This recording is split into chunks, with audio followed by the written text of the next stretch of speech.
With us now for more is Cuunjieng, former chairman and CEO of Evercore Asia and independent director of various listed companies and Maharlika Investment Corporation. Good to see you again, Stevie. Welcome to the program. Thank you for inviting me. My first time on this show. I know. Thank you so much. A very critical time. How are you weighing in on this? The governor says AMLAC is now trying to identify the big flows of cash into the financial system. But Senator Kiko there is saying that AMLAC should be more proactive, freeze once there's a cloud of suspicion. Does AMLAC need more teeth to be more proactive? Well, I don't want to get into the specific details given these are being threshed through right now. I think AMLA has the power it needs. Basically, it is a very powerful weapon.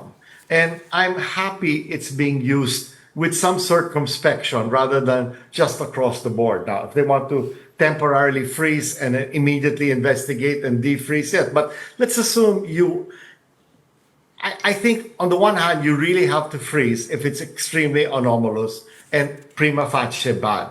But for everybody else, you're causing disruption to a lot of people if you just unilaterally and whimsically freeze. Now, the real problem, I think, which we've seen in previous investigations, it's the breadth of the anti-disclosure, the secrecy law in banking systems. You really don't have something that restrictive in other countries. I think I would go down that path rather than the bank secrecy of accounts and deposits law rather than AMLA, which I think their powers are in line with most in the region. Yeah, but when you talk about something as big as a government financial institution, the biggest, Land Bank is involved. It's been summoned in the ongoing Senate Blue Ribbon Committee hearings. What impact could that have, the biggest government-owned bank, have on the whole financial ecosystem?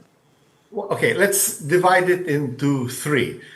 Deposits, which are the liabilities, assets, which are the loans, and then the capital base. Okay, because basically, rather than say it's good, it's bad, it's this, it's that, let's try to be a little more specific and analytical.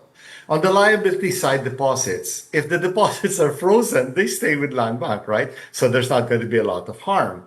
If people are speculating, as you said, where there will be a bank run, I don't think Land Bank is very susceptible, or even DBP, to a bank run because it is not a big retail bank. It is not a big private sector depositor bank. Most of their deposits and clients are, frankly, the bulk are related to the national government, LGUs, and government agencies. So they're not going to be prone to a bank run. So I would think I'm relatively sanguine on the liability side, the deposits. On the asset side, basically, I don't know how are these contractors mostly just depositors and bank clients, or have they been extended extensive credit? And if they have been given extensive credit, are they collateralized? Are they corporate guarantees? Are they project financing? Now, I don't think there'll be mortgages because they're not homes and buildings. They're basically, a lot of them would be these civil works projects. So the question is, how strong is the collateral if there have been a lot of loans, or does it exist? Now, the third would be capital adequacy. Land Bank is above its minimum threshold for capital adequacy, but not by a very huge margin. DBP is actually below, which is why they've gotten relief. Now, if they have to be write-offs, we have an issue. Now, it's not going to lead to a bank run or destabilization of either banks, but it will mean the government will have to give more capital to them to make them meet international BIS standards. Well, given the uncertainty we have as of today, what are your foreign and local clients and contacts saying about the situation here with the independent investigation underway and more uncovered by the day with the Senate hearings? And what do you tell them back? Okay, for the minuscule number of portfolio investors who invest in the Philippines, it's not good.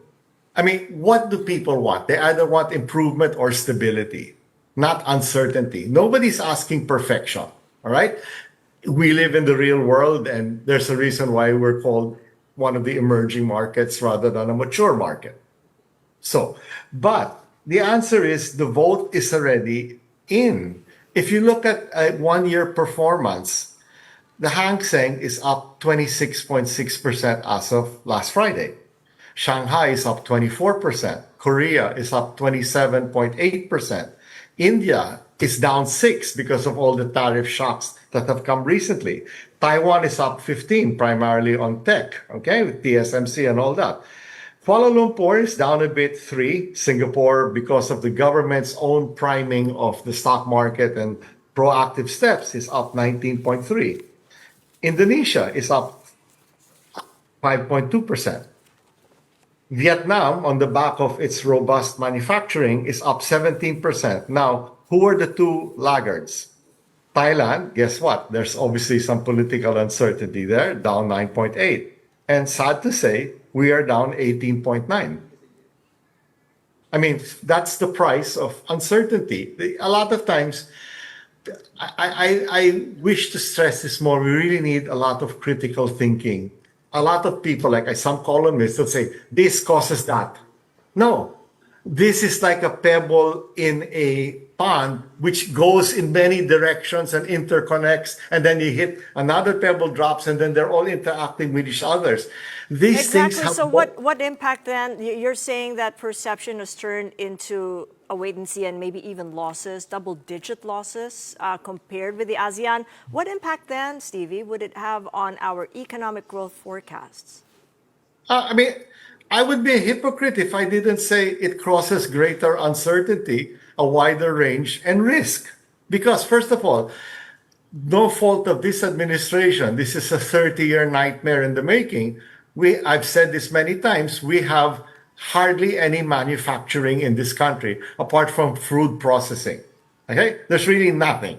You take out food processing, we're hardly anything. We don't make white goods. We don't really, besides assembly, we don't manufacture parts for cars. We don't make oil rigs. We don't process our mineral products. All right? If you look at other countries, manufacturing is a very sticky investment. You can't just go in and out of manufacturing, because once you put in the capital base for a plant, once there's output and orders, that takes a long time to unwind or improve. But if you're primarily services, BPO, and remittance, it's very easy to move in and out and frankly ignore the market, which we have done because we're a 3 or 4-legged stool that lacks a leg, which is manufacturing. So what happens? You have services, remittances, and government spending. Now, if government spending is going to be temporarily slowed down because of these completely legitimate investigations, and people are wondering what the not the new rules, but the new implementation will be, then there will naturally be a hiatus in spending. And with a hiatus in spending from a big sector comes a slowdown. So Now, how it is can it looking recover. now with our sovereign wealth fund, considering you're an independent director at the Maharlika Investment Corporation? Has it put in peril the current and intended investments in the Maharlika Investment Fund? No, because our pipeline is for, basically, we're not in and out investors like the stock market. First of all, I'd like to greet the professional team at Maharlika, who does very painstaking preparatory work.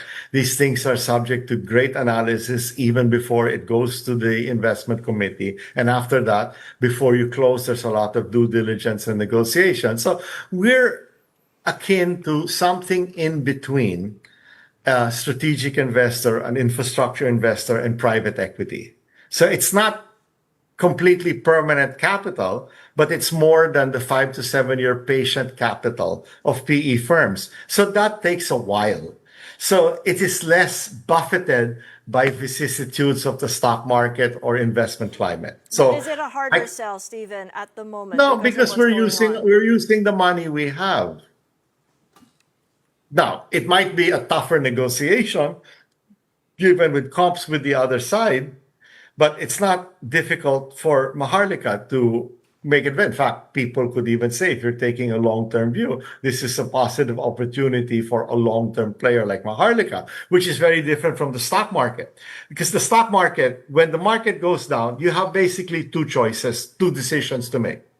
Is this a bargain or is this a value trap?